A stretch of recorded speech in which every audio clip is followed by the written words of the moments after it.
Нан, скажи, пожалуйста, а как будет мама по-вьетнамски? Má. Сверхъестественный. Má. А призрак? Má. Конь. Má. Могила. Má. Затем Má. покрытие. Má. Really?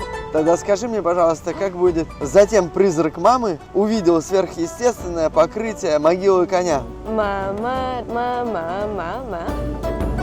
Как вы, вьетнамцы, друг друга понимаете? Вьетнамский язык настолько сложный в восприятии на слух, что его не понимают даже сами вьетнамцы.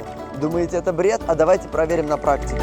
Для вас, друзья, мы провели эксперимент. Попросили носителей вьетнамского языка прочитать и записать на слух то, что они слышат. Слоги и слова, которые мы подобрали специальным образом.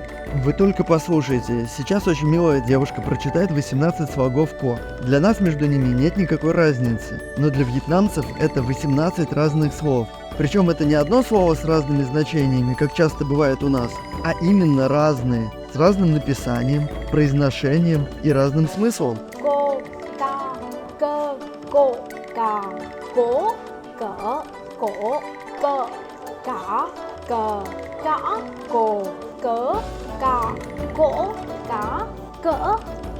Окей. Ребята, чтобы понять всю жесть вьетнамского языка, нам нужно окунуться в историю. Кому интересно, можете послушать, кому нет, перемотайте на 2 минуты вперед. Древний период. Здесь племена разговаривают на моно-кхмерских диалектах. Соответственно, потом за 100 лет до нашей эры Китай завоевывает эти территории, и 1000 лет китайский язык оказывает громадное влияние на вьетнамский. Оттуда была взята грамматика, лексика и письменность. Потом, в период независимости от Китая, вьетнамцы разрабатывают свою письменность, основанную на китайских иероглифах, язык чучном. Это был важный этап в развитии языка, литература начала развиваться и так далее. Дальше Вьетнам завоевывают французы, и в французский колониальный период они внедряют во Вьетнаме латинский алфавит, то есть переводится язык на латиницу.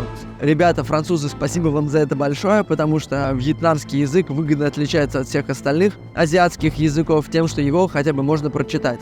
После завоевания независимости в середине 20 века вьетнамцы стандартизируют язык, оставив латинскую письменность и внедрив его повсеместно. Отличительная черта вьетнамского языка то, что он тональный. В китайском языке всего 4, в тайском 4,5, у вьетнамцев их 6. Каждая гласная имеет 6 тональностей. Кстати, русский язык тоже тональный язык, но мы тоном окрашиваем смысл предложения, делаем его вопросительным либо отрицательным. Мы применяем тон к предложению. У них же тон каждой гласной идет. Меняя тон, вы меняете букву. Соответственно, у некоторых букв есть еще и 3 произношения. То есть у А и О по 3 произношения, у каждого произношения 6 тональностей. Итого 18 букв А, 18 букв О, 12 букв И, 12 букв У. И это нереально все услышать. У меня закралось сомнение, а слышат ли они его? В большинстве своем вьетнамцы добрые и отзывчивые. Поэтому мы без труда нашли тех, кто согласился нам помочь. Наверное, наше задание выглядело максимально странным для них, но все же все ответственно подошли к его выполнению. Смотрите, что из этого вышло. Hỏng, hộp, ơn nghĩa, ống nước, Hộp. Hộp. Hổn. hỗn, Ông. Tiếp theo là ống nước.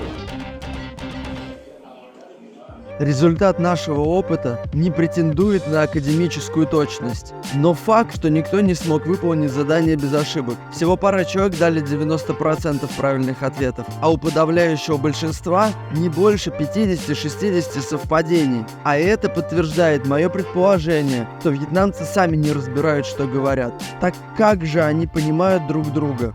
Думаю, что у них комплексное восприятие. Что-то на слух, что-то в контексте беседы, а что-то и не понимают. И вот вам ответ, почему они на автомате по 2 раза переспрашивают что-то. И благодаря такому сложному фонетически языку у них от природы хороший музыкальный слух. Во Вьетнаме очень развита индустрия караоке. Вот сзади меня 5-этажное здание, и это считается совсем небольшим. Оформлено, конечно, я даже не знаю в каком, в цыганском стиле. Не в обиду цыганам, просто все дорого-богато. Ну что, пойдем внутрь, посмотрим. Ребята очень приветливые. Межгалактические космические корабли в «Звездных войнах» попроще были, чем коридоры. Это семейный караоке, поэтому без отдельных комнат. Здесь история чисто про песни. Поют вьетнамцы в компаниях или наедине, когда грустно или весело. И не только в заведениях. Часто берут колонку с микрофоном на пикник, на пляж или в парк. А кто-то и вовсе на пороге своего дома устраивает концерт. И при всей своей шумности, живя в густонаселенной стране, они умеют сосуществовать дружно и в мире. И такой терпимости друг к другу у них стоит поучиться. From the night